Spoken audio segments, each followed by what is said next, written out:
Let's look at simplifying a number raised to a rational power, where rational means fraction.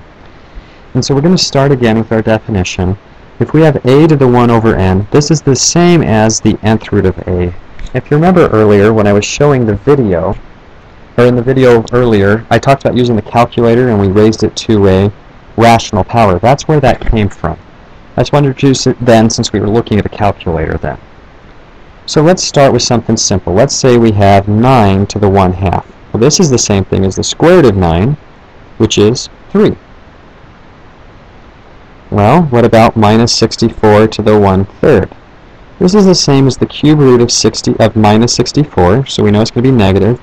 And one of the perfect cubes I'd recommend memorizing is 64, which is 4. So the cube root of minus 64 is minus 4.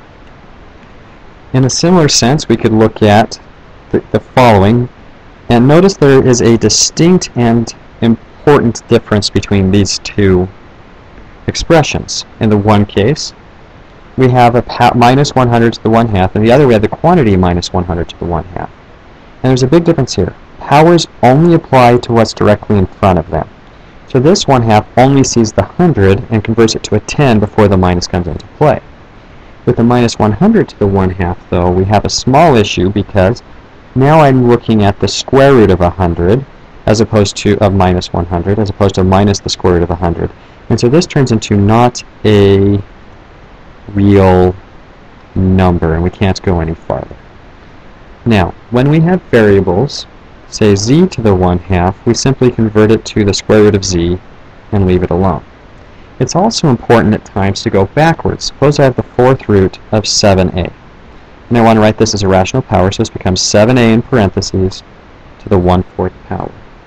Or if I had the 5th root of a fraction xy cubed over 4, this would become xy cubed over 4 to the 1/5. So remember, the index goes to the bottom of the rational. So you can keep that straight. These rational powers work out very nicely.